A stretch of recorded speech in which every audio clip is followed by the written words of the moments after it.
कहानी की शुरुआत में हम एक लड़की को देखते हैं जो रोड के बीचों बीच अपनी जान देने के लिए सड़क पर लेटी हुई है। कुछ ही देर में इस रोड पर एक गाड़ी आ जाती है। यह लड़की जैसे ही उस गाड़ी को अपनी ओर आता देखती है तो एक दर्दनाक मौत के डर से वो अपना इरादा बदल लेती है और वो सड़क से उठकर किनारे पर चली जाती है। तब वो गाड़ी वाला इंसान भी इस लड़की की मदद के लिए नहीं रुकता। वो इसे नजरअंदाज करके आगे निकल जाता है जैसे उसने कुछ देखा ही नहीं हो। इस लड़की का नाम लीसा है। लीसा की जिंदगी बिल्कुल भी ठीक नहीं चल रही। दरअसल आज लीसा की बेटी का जन्मदिन है, लेकिन अब उसकी बेटी इस दुनिया में नहीं रही। तब हम देखते हैं कि जो गाड़ी कुछ देर पहले लीसा को इग्नोर करके आगे निकल गई थी, उसे अपनी गलती का एहसास होता है। इसलिए वो आदमी अपनी गाड़ी रिवर्स करके लीसा के पास आता है। गाड़ी के अंदर बैठा एडम नाम का आदमी लीसा से पूछता है, क्या तुम ठीक हो? जिस पर लीसा जवाब देती है, हाँ मैं ठीक हूँ, मुझे कुछ नहीं हुआ। इस पर उस आदमी ने लीसा को बताया कि इस सुनसान इलाके से शहर काफी दूर है, इसलिए अगर तुम चाहो तो मैं तुम्हें शहर तक लिफ्ट दे सकता हूँ। लीसा मान जाती है और फौरन उसकी गाड़ी में बैठ जाती है। सफर के दौरान एडम लीसा से पूछता है कि तुम अकेली इस सुनसान जगह में क्या कर रही थी? लीसा ने एडम को बताया कि आज मेरी बेटी का जन्मदिन है, जिस वजह से वो आज मुझे बहुत याद आ रही है, पर बदकिस्मती से वो अब इस दुनिया में नहीं रही और अब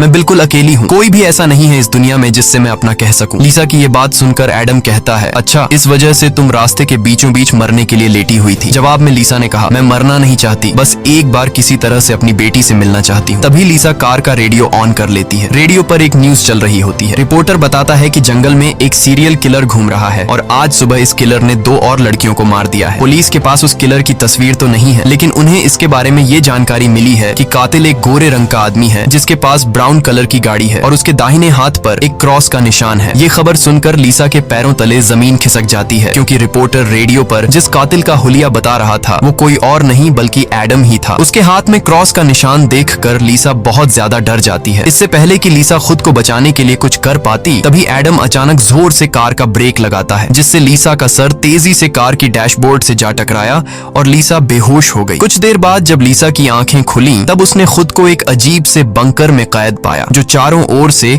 लोहे की मजबूत दीवारों से बना हुआ था। लीसा खुद को इस बंद जगह में कैद पाकर बहुत ज्यादा घबरा जाती है और मदद के लिए चिल्लाने लगती है, लेकिन उसकी मदद करने कोई नहीं आया। हम देखते हैं कि लीसा को एक अलग तरह का सूट पहनाया गया है और उसके हाथ में एक घड़ी भी पहनाई गई है। लीसा उस घड़ी को निकालने की बहुत कोशिश करती है, लेकिन वो घड़ी इतनी मजबूत थी कि काफी कोशिश के बाद भी वो उसके हाथ से नहीं निकलती। आखिर में जब उसे रियलाइज होता है कि इस जगह से निकलना इम्पॉसिबल है, तो वो थक हार कर एक जगह में बैठकर रोने लग जाती है। तभी अचानक उस चेंबर का दरवाजा खुला। लीसा ने देखा कि दरवाजे के दूसरी ओर एक सुरंग है। उस सुरंग के एंड से रोशनी नजर आ रही थी। लीसा को समझ आया कि अगर इस जगह से बाहर निकलना है तो इस सुरंग से होकर निकलना पड़ेगा। लीसा खुश हो जाती है कि उसे बाहर निकलने का रास्ता मिल गया है, लेकिन जैसे ही वो सुरंग के अंदर चली गई तभी अचानक उसके पीछे उस चेंबर का दरवाजा अपने आप बंद हो गया। ये देखकर लीसा की सांस रुक गई और अब उसे समझ आया कि वो पहले से भी ज्यादा खतरनाक जगह में फंस गई है। तभी अचानक लीसा के हाथ में बंधे ब्रेसलेट में अलार्म बजने लगा और 11 मिनट का टाइमर सेट हुआ। ये देखकर लीसा समझ गई कि मुझे 11 मिनट में यहाँ से निकलना होगा, नहीं तो मैं हमेशा के लिए यहाँ पर बंद रह जाऊंगी। इसीलिए लीसा अपने हाथों और पैरों के बल रेंगती हुई जल्दी से उस रोशनी की तरफ बढ़ने लगी। लेकिन जैसे ही वो उस रोशनी के करीब होती जा रही थी तभी अचानक उस सुरंग का आगे का दरवाजा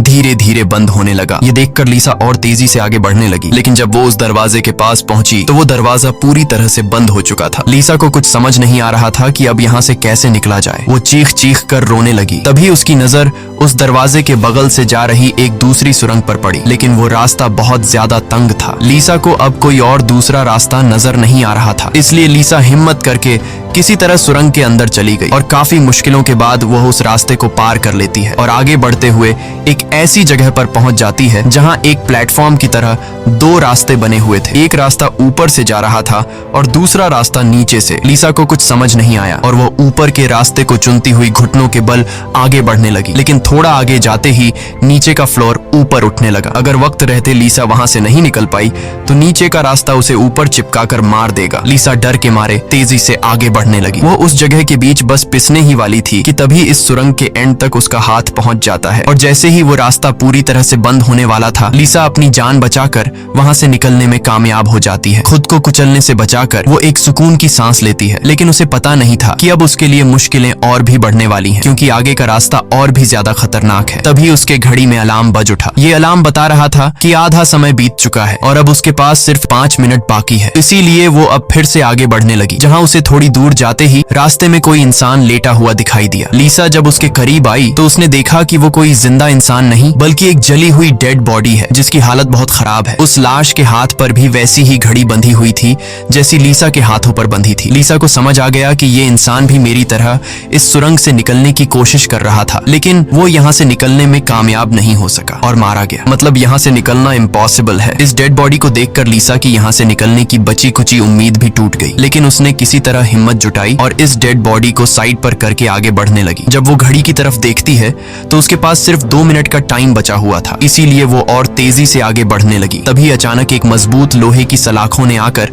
उसका रास्ता रोक दिया। साथ ही उस सुरंग की दीवारों में से ढेर सारे हीटिंग पाइप निकलकर बाहर आने लगे और उस जगह को गर्म करने लगे। ये देख लीसा पूरी तरह से घबरा गई। वो समझ गई कि जल्द ही उसकी भी लाश उस जले हुए इंसान की तरह इस सुरंग में पड़ी होगी। उसे आगे क्या करना है कुछ समझ नहीं आ रहा था। तभी उसके पीछे दीवार का एक छोटा सा सेक्शन खुल गया, जिसे देख लीसा पीछे की तरफ रेंगती हुई उसके अंदर घुस गई। अगले ही पल एक कांच के दरवाजे ने इस सेक्शन को पूरी तरह से बंद कर दिया। जैसे ही लीसा के हाथ में बंधी घड़ी में टाइमर 0 पर पहुंचा, तभी उन हीटिंग पाइप से आग फुंवारे की तरह निकलने लगी और देखते ही देखते वो पूरी सुरंग आग की लपटों में डूब गई। लीसा जिस सेक्शन में बंद थी वह पूरी तरह से सिक्योर था, जिस वजह से उसकी जान बच गई। कुछ देर बाद वो हीटिंग पाइप्स वापस दीवार में चली गईं। लीसा जिस सेक्शन में बंद थी उस चेंबर का दरवाजा खुल गया। लीसा ने जो कुछ अभी अपनी आंखों के सामने देखा उस वजह से लीसा उस सेक्शन से बाहर नहीं निकलना चाहती थी, पर उस सेक्शन की दीवार लीसा को बाहर धकेल देती है और पहले की तरह अपने आप सुरंग से जुड़ गई। लीसा जैसे ही वहां से बाहर आई तभी उसकी घड़ी में फिर से 11 मिनट का टाइमर सेट हुआ। वह जैसे ही थोड़ा आगे बढ़ी तभी उस सुरंग का ऊपरी हिस्सा नीचे आने लगा और बिल्कुल उसके साथ आकर चिपक गया। बस इतना गैप बचा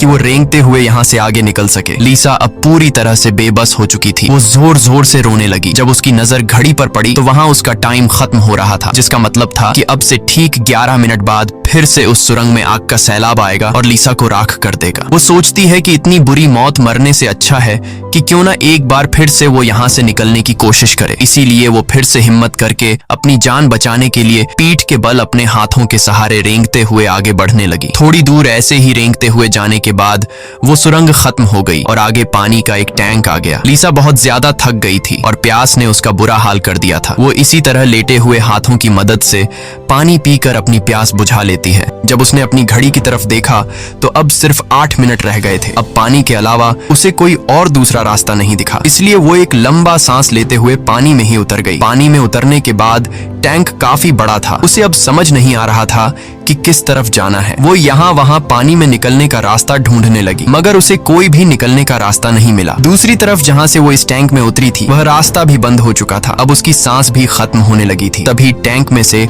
ऊपर की तरफ एक दरवाजा खुल गया। लीसा जल्दी से उस दरवाजे से होते हुए ऊपर निकल आई। बाहर निकलते ही उसने जोर जोर से सांसें ली और आगे का रास्ता तय करने लगी, लेकिन लीसा बहुत ज्यादा थक चुकी थी। आगे बढ़ना उसके लिए बहुत मुश्किल हो रहा था और कुछ ही देर में भारी थकान की वजह से लीसा की बीच रास्ते में ही आंख लग गई। लेकिन तभी लीसा के कानों में किसी के चीखने की आवाज गूंज उठी। वहां और भी कोई था जो मदद के लिए पुकार रहा था। उसकी आवाज सुनकर लीसा के अंदर बचने की एक उम्मीद जाग उठी, इसीलिए वो जल्दी से उस आवाज का पीछा करने लगी। अचानक एक जगह उसके ठीक नीचे एक दरवाजा खुला जिसके अंदर उबलता हुआ तेजाब था। लीसा उस तेजाब में गिरने से बाल बाल बची। वो तेजाब इतना खतरनाक था कि एक मजबूत लोहे को भी कुछ सेकंड में पिघला देता। लीसा जल्दी से अपने कपड़े का एक टुकड़ा काटती है और उसे टेस्ट करने के लिए तेजाब में डुबोती है। कपड़ा कुछ ही सेकंड में काली राख में बदल जाता है। ये देखकर वो बहुत ही संभल कर आगे बढ़ती है। वो अपने हाथों और पैरों को उस गड्ढे के किनारों पर रखकर उस जगह को पार करने ही वाली थी कि तभी उसका घुटना तेजाब में लग जाता है, जिससे लीसा दर्द से चीख पड़ी। खुशकिस्मती से उसके सूट की वजह से उसका घुटना गलने से बच गया, लेकिन उसके घुटने पर एक गहरा जख्म बन गया था। अच्छी बात ये थी कि अब वह मदद की आवाज काफी करीब से आ रही थी। लीसा अपना दर्द भूलकर फिर से उस आवाज का पीछा करने लगी और आखिरकार वो एक लोहे की ग्रिड के पास जा पहुंची। उससे कुछ दूरी पर एक और ग्रिड थी जिसके पीछे एक आदमी था। उस आदमी ने भी लीसा की तरह हाथ में घड़ी और सूट पहना था। लीसा उससे कहती है कि देखो मेरी बात सुनो, हम दोनों यहाँ पर फंसे हुए हैं। अगर हम एक दूसरे की मदद करें तो यहाँ से निकल सकते हैं। लेकिन वो आदमी काफी लंबे समय से उस सुरंग में फंसने की वजह से उसकी दिमागी हालत खराब हो चुकी थी। वो कभी लीसा को गालियां देने लगता तो कभी सॉरी करने लग जाता। वो कहता है कि ये लोग जल्द ही वापस आएंगे और हम दोनों को मार मार देंगे। ये कहकर वो पागल जोर जोर से हंसने लगा। तभी लीसा देखती है कि उसके हाथ में बंधी घड़ी में 60 सेकंड की काउंटिंग शुरू हो गई है। वो हीटिंग पाइप्स दोबारा दीवारों से बाहर निकल आए और इस बार बचने के लिए जो सेक्शन था वो लीसा और उस आदमी के बीचों बीच खुलता है, जिसमें सिर्फ एक ही इंसान के छिपने के लिए जगह थी। अब या तो वो पागल आदमी बचेगा या फिर लीसा। अगले ही पल लीसा और उस पागल आदमी के आगे जो लोहे की ग्रिड थी वह हट गई। ये दोनों तेजी से उस चेंबर की तरफ भागने लगे और दोनों एक साथ चेंबर तक पहुंचे, जिसके बाद ये दोनों एक दूसरे को मारने लगे। उस बीच कभी लीसा उस पागल आदमी को चेंबर से बाहर निकाल देती तो कभी वो पागल आदमी लीसा को बाहर धकेल देता। लेकिन आखिर में जैसे ही वक्त खत्म होने वाला होता है, लीसा उस आदमी को लात मारकर चेंबर से बाहर कर देती है। वो आदमी लीसा को पैर से पकड़कर बाहर निकालने की कोशिश करता है। तभी 60 सेकंड खत्म हो गए और उस चेंबर के शीशे के दरवाजे ने उस आदमी का हाथ काट दिया। दर्द से वो आदमी चिल्ला उठा। तभी लीसा की नजर उस आदमी के हाथ पर पड़ी जिस पर क्रॉस का टैटू बना हुआ था। उस टैटू को देखकर लीसा समझ जाती है कि ये आदमी कोई और नहीं बल्कि उसे कार में बेहोश करने वाला सीरियल किलर एडम है। अब लीसा की सारी कंफ्यूजन दूर हो गई। पहले लीसा को लग रहा था कि एडम ने इसे यहाँ कैद करके रखा है, लेकिन उसकी ये सोच गलत थी क्योंकि एडम बेचारा तो अब खुद मौत के मुंह में था। इतने में ही लीसा की घड़ी पर 11 मिनट का वक्त पूरा हो गया और उन हीटिंग पाइप्स से निकलती तेज आग ने कुछ ही सेकंड्स में एडम को राख में बदल दिया। अपनी आंखों से एडम की इतनी भयानक मौत देखकर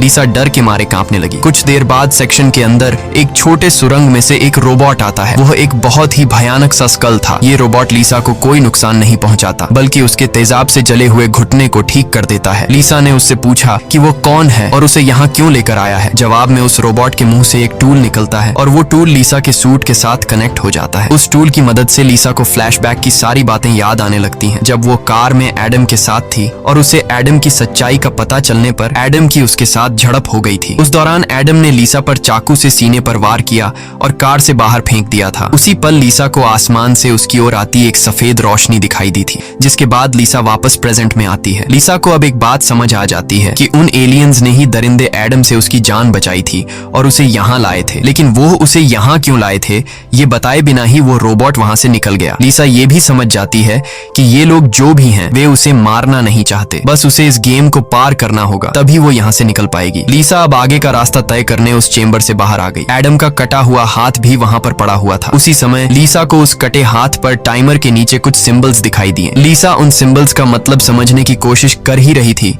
कि तभी एक घूमता हुआ पंखा उसकी ओर आने लगा। उसे देख लीसा अपनी जान बचाने के लिए पीछे हटने लगी और उससे बाल बाल बचती हुई एक छेद से ऊपर की सुरंग में चली गई। तभी अचानक उसे सुरंग के ऊपर से किसी के चलने की आवाज सुनाई दी। वो आवाज एक जगह पर जाकर रुक गई। उस जगह पर सुरंग का ढक्कन खुला और उसमें से एक भयानक सा क्रीचर उतरा, जो देखने में तो इंसान था लेकिन जानवरों की तरह घुरा रहा था। उसका शरीर पूरी तरह से जल चुका था और उसकी आंखें सफेद पत्थर की तरह चमकदार थीं। तभी लीसा की नजर उसके कटे हुए हाथ की तरफ गई। उसका कटा हुआ हाथ देखकर लीसा समझ गई कि वो कोई और नहीं बल्कि एडम है, जो जलने के बाद एक राक्षस में बदल चुका है। अब वो लीसा को मारना चाहता था। एडम की आंखें जल गई थीं, इस वजह से वह लीसा को देख तो नहीं सकता था पर वो सुन सकता था। लीसा चुपचाप धीरे धीरे आगे बढ़ने लगती है, लेकिन तभी उसकी घड़ी के फर्श पर टकराने से एक हल्की सी आवाज गूंज उठी, जिससे एडम को उसकी भनक लग गई और तेजी से लीसा को मारने के लिए उसके पीछे आने लगा। लीसा उसके हाथ लगने ही वाली थी कि तभी लीसा एक पतली सुरंग से उस पार चली गई। एडम को कुछ नजर न आने की वजह से वह उस जगह को पार नहीं कर पाया। लीसा उस सुरंग से आगे बढ़ती हुई एक ऐसी जगह पर पहुंची जहां उसके पास आगे जाने के लिए 2 रास्ते थे। लीसा को कुछ समझ नहीं आ रहा था कि किस रास्ते को चुनना चाहिए। वह बहुत सोचने के बाद जब उसे कुछ समझ नहीं आता तो वह एक अंदाजे से लेफ्ट वाले सुरंग में घुस जाती है। सुरंग के बाहर एक कमरा था जिसकी चारों ओर कांच की दीवारें थीं। उन दीवारों पर लीसा को उसके पैदा होने से लेकर अपनी बेटी को जन्म देने तक की सारी यादें दिखाई दे रही थीं। वहां लीसा ने यह भी देखा कि किस तरह उसकी लापरवाही की वजह से उसकी बेटी की जान चली गई। लीसा अपनी बेटी को याद करके बहुत रोने लगती है। तभी उसने देखा कि ऊपर छत से एडम फिर से उसके पीछे आ रहा है, लेकिन लीसा उससे अपनी जान छुड़ाकर एक दूसरे सुरंग में पहुंच जाती है, जहां उसने कुछ ऐसा देखा जिससे उसकी खुशी का ठिकाना नहीं रहा। उसने देखा कि उस सुरंग के खत्म होने पर बाहर नीला आसमान चमक रहा है। अपनी आजादी को इतने करीब से देखकर लीसा में दोबारा हिम्मत आ गई, लेकिन उस सुरंग को पार करने के लिए उसे एक कंटीले रास्ते से होकर गुजरना पड़ेगा। अब सिर्फ 60 5 सेकंड का टाइम बचा हुआ था। अगले ही पल हीटिंग पाइप्स भी दीवार से बाहर निकल आए, जो 60 सेकंड्स खत्म होते ही उस जगह को आग से भरने वाले थे। लीसा बिना टाइम जाया किए इन कांटेदार तारों के नीचे से जाने लगी, जिससे वो कांटेदार तार उसकी बॉडी में घुसकर लीसा की पीठ बुरी तरह से काट देते हैं। लीसा बहुत ज्यादा तकलीफ में होती है और उसके पीठ से बहुत ज्यादा खून निकलने लगता है, लेकिन लीसा खुद की परवाह किए बिना धीरे धीरे आसमान की तरफ बढ़ने लगी। तभी पीछे सुरंग में चेंबर खुला, जिसमें एडम झट से जाकर छिप गया। अब कुछ ही देर में आग का सैलाब आने वाला था। खून से लथपथ लीसा बाहर निकलने की कोशिश में थी, लेकिन बहुत ज्यादा खून बहने की वजह से अब आगे बढ़ना उसे मुश्किल हो रहा था। उसकी आंखें धुंधली हो रही थीं। तभी 60 सेकंड्स खत्म हो गए और अगले ही पल वहां आग बरसनी शुरू हुई। उससे पहले कि वो आग का सैलाब लीसा को भी अपनी चपेट में लेता, लीसा के ठीक नीचे एक द्वार खुला और वो नीचे एक चेंबर में जा गिरी और बेहोश हो गई। थोड़ी देर बाद जब लीसा की आंख खुली तो उसने देखा कि वो फिर से उसी जगह पर आ गई है जहां से उसने बढ़ना शुरू किया था। यानी अब तक उसने जितनी भी मेहनत की यहाँ से निकलने की, वो सारी जाया चली गई। ये देखकर लीसा अब पूरी तरह से टूट चुकी थी। तभी वो रोबोट उसकी मरहम पट्टी के लिए दोबारा आ जाता है। लीसा ने उसे मरहम पट्टी करने से रोका, क्योंकि वो दोबारा ये सब दोहराने के लिए तैयार नहीं थी। उसने रोबोट से कहा कि वो अब सिर्फ मरना चाहती है। उस रोबोट ने लीसा की बात मान ली और उसके मुंह से एक इंजेक्शन निकलकर लीसा के शरीर की तरफ बढ़ने लगा। तभी लीसा को एडम के हाथ पर बने हुए निशान याद आ गए। वो समझ गई कि जरूर वो निशान यहाँ से बाहर निकलने का रास्ता बताते हैं, इसलिए वो अपने खून से दीवार पर एडम के हाथ पर बने हुए निशान बनाने लगी, जिसे काफी गौर से देखने के बाद लीसा को पता लगा कि ये तो एरो है जो यहाँ से निकलने की डायरेक्शन बताते हैं। जैसे कि पहला एरो लेफ्ट साइड की तरफ मुड़ा हुआ था, जिसका मतलब रास्ते में आने वाली पहली 2 सुरंगों में से उसे लेफ्ट साइड वाली सुरंग के अंदर जाना चाहिए। दूसरे नंबर का एरो राइट साइड की ओर मुड़ा हुआ था, यानी पहली सुरंग को पार करने के बाद जब फिर से एक साथ 2 सुरंगें आएंगी तब राइट साइड वाली सुरंग के अंदर जाना चाहिए। उसे लगा कि जरूर मेरे हाथ की घड़ी के नीचे भी इसी तरह के सिंबल्स बने होंगे जो यहाँ से बाहर निकलने की डायरेक्शन बताते हैं। ये समझते ही लीसा ने उस रोबोट से उसके जख्मों को ठीक करने को कहा। जख्मों की मरहम पट्टी होते ही वो एक नई उम्मीद के साथ फिर से इन टनल्स में निकल पड़ी। लीसा पहले भी इन सुरंगों से गुजर चुकी थी, इसलिए वह बड़ी आसानी से उन सुरंगों को पार करते हुए आगे बढ़ने लगी और उस तेजाब से भरे गड्ढे के पास जाकर रुक गई। वहां उसने अपनी घड़ी को तेजाब में जलाकर उसे अपनी कलाई से अलग किया। उसकी कलाई पर भी ठीक वैसे ही सिंबल्स थे जैसे एडम के हाथ पर थे, बस उनमें थोड़ी बहुत चेंजिंग थी। लीसा उस जली हुई घड़ी को अपने हाथों में लिए हुए आगे बढ़ने लगी और उस जगह पर पहुंच गई जहां उसने पहली बार इन 2 टनल्स में से लेफ्ट वाले टनल को चुना था, लेकिन सिंबल्स के मुताबिक सही सुरंग राइट वाली है। वो जल्दी से राइट वाली सुरंग में चली गई, जहां आगे जाकर उसे 2 और सुरंगें मिली जिनमें सही सुरंग लेफ्ट वाली थी। इसी तरह लीसा अपने हाथ पर बने निशान की मदद से हर बार सही रास्ता चुनकर आगे बढ़ रही थी, लेकिन तभी एक बार फिर से एडम उसके पीछे पड़ गया। यहाँ लीसा समझदारी से काम लेते हुए एडम को गुमराह करने के लिए एक सुरंग के अंदर अपनी घड़ी फेंक दी और खुद दूसरी सुरंग में छिपकर बैठ गई। एडम घड़ी की आवाज का पीछा करते करते दूसरी सुरंग में घुस गया। एडम के जाते ही जब लीसा ने अपनी कलाई पर बने सिंबल्स चेक किए तो उसे पता चला कि उसने एडम को जिस सुरंग में भेजा था वही सही सुरंग थी। ये देखकर लीसा बहुत ज्यादा परेशान हो गई। अब लीसा के पास कोई दूसरा रास्ता नहीं था, इसलिए वो धीरे से एडम जिस टनल में था वो भी उस टनल में घुस गई। ये टनल काफी अजीब सा था, ऐसा लग रहा था कि ये टनल जैसे किसी बड़े जानवर का पेट हो। लीसा धीरे धीरे आगे बढ़ने लगी। थोड़ा सा आगे जाकर उसने देखा कि उसकी घड़ी सामने पड़ी हुई है, लेकिन एडम भी वहाँ पर मौजूद है। एडम अब चूंकि देख नहीं सकता था, इसलिए लीसा चुपके से उस घड़ी को उठा लेती है, पर तभी घड़ी में 60 सेकंड्स बचे होने का अलार्म बजने लगा, जिसकी आवाज से एडम को लीसा की भनक लग गई। वह दोबारा लीसा का पीछा करने लगा। उससे बचने के लिए लीसा जिस रास्ते से आई थी उसी रास्ते से वापस भागने लगी। उस वक्त लीसा की घड़ी में 60 सेकंड्स का काउंटिंग शुरू हो चुका था और सुरंग से हीटिंग पाइप्स भी निकल आए थे। साथ ही सुरंग में बचाव चेंबर भी खुल चुका था। लीसा जल्दी से उस चेंबर में जाकर छिप गई। एडम भी वहां तक पहुंच जाता है, लेकिन अब काफी देर हो चुकी थी क्योंकि उस चेंबर को शीशे के दरवाजे ने बंद कर दिया था। यहाँ लीसा एडम को चिढ़ाने के लिए उसे मिडिल फिंगर दिखाती है, पर बदकिस्मती से इस बार आग बरसाने वाले हीटिंग ट्यूब्स आग बरसाए बिना ही अंदर चले गए, जिसके बाद चेंबर का दरवाजा भी खुल गया और अगले ही पल एडम लीसा पर टूट पड़ा। लीसा भी खुद को बचाने के लिए एडम से लड़ पड़ी और उस शैतान के सर को अपने पैरों से दबाने लगी। पीछे से चेंबर की दीवार भी लीसा को आगे की तरफ धकेलने लगा, जिससे उस शैतान एडम का सर कुचल गया और फाइनली लीसा को एडम से छुटकारा मिल गया। लीसा अब अपने रास्ते पर आगे बढ़ने लगी, जहां आगे चलकर उसे वापस 2 रास्ते मिले। उसकी कलाई पर बने सिंबल्स के मुताबिक उसे राइट वाले सुरंग से जाना था और ये उस भूल भुलैया की आखिरी सुरंग थी। लेकिन तभी लेफ्ट वाली सुरंग से एक लड़की बाहर निकल आई। उसे देख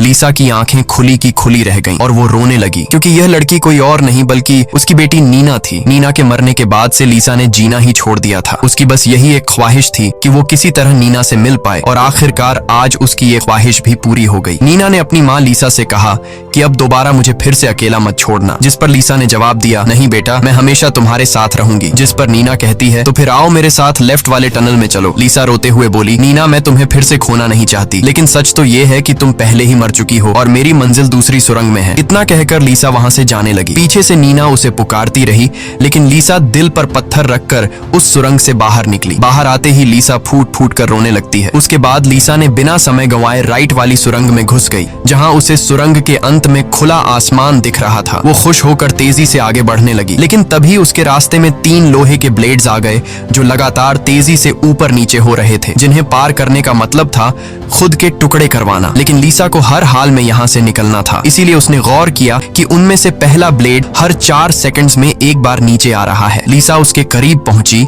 और जैसे ही वो ब्लेड ऊपर गया तो 4 सेकंड्स पूरे होने से पहले झट से उस पार चली गई। उसके बाद वो दूसरे ब्लेड के पास पहुंच जाती है। इसी तरह दूसरा ब्लेड हर 3 सेकंड्स में नीचे आ रहा था। लीसा ने हिम्मत दिखाते हुए उसे भी पार कर लिया, लेकिन लास्ट वाला ब्लेड सिर्फ 2 सेकंड्स में नीचे आ रहा था, जिसे पार करना लीसा के लिए बहुत ही मुश्किल था। पर आजादी की चाहत में लीसा ने उसे भी पार तो कर दिया, लेकिन बदकिस्मती से उसका पैर ब्लेड के बीच आकर कट गया। लीसा का दर्द से बुरा हाल हो गया था, लेकिन लीसा अपने पैर की परवाह किए बिना सुरंग के एंड तक पहुंच जाती है, जहां उसे खुला आसमान नजर आ रहा था। लेकिन जैसे ही उसने अपना हाथ सुरंग से बाहर निकालने के लिए आगे बढ़ाया, उसका हाथ सामने लगाए स्क्रीन पर जा लगा, जहां खुले आसमान का वीडियो चल रहा था। ये देखकर लीसा बहुत ज्यादा मायूस हुई। उसने कहा, मैंने वो सब कुछ किया जो मुझे करने को कहा गया था। उसके बाद वो पागलों की तरह हंसने लगी। तभी सुरंग से हीटिंग पाइप्स निकल आए, क्योंकि अब कुछ देर बाद 11 मिनट का टाइम खत्म होने वाला था। लीसा अब सुकून से मौत का इंतजार करने लगी, लेकिन इस बार वो हीटिंग पाइप्स उसे जलाए बिना ही वापस सुरंग में चली गई। तभी अचानक सुरंग का ऊपर का हिस्सा खुल गया और एक तेज रोशनी लीसा पर पड़ी। लीसा का शरीर अपने आप हवा में उठने लगा और उस रोशनी में समा गया। थोड़ी देर बाद जब लीसा की आंख खुली तो उसने खुद को एक झरने के किनारे पाया, जिसे देख लीसा के चेहरे पर मुस्कान वापस लौट आई। वहां पर नीना भी मौजूद थी। लीसा ने नीना से पूछा, क्या मैं मर चुकी हूँ? इस पर नीना ने कहा, तुम्हारा शरीर एक बार नहीं बल्कि अब तक कई बार मर चुका है। लीसा ने फिर से पूछा कि अब यहाँ मुझे क्या करना है? जिस पर नीना ने जवाब दिया, यहाँ तुम्हें बस जीना है और कुछ नहीं करना। यहाँ हमें पता चलता है कि जिस जगह पर लीसा अब मौजूद थी वो जगह दुनिया नहीं बल्कि कुछ और ही थी और किसी स्वर्ग की तरह खूबसूरत थी। इस फिल्म की शॉर्टकट एक्सप्लेनेशन ये है कि लीसा जब एडम के साथ कार में सफर कर रही थी, तब एडम ने लीसा पर चाकू से वार करके उसे मार दिया, जिसके बाद वह सीधा नरक पहुंची। वहां उसके पाप धुल गए और एंड में वह स्वर्ग जा पहुंची। इसी के साथ ये कहानी खत्म हो जाती है। अगर वीडियो आपको अच्छी लगी हो तो हमारे चैनल को सब्सक्राइब और वीडियो को लाइक कीजिए।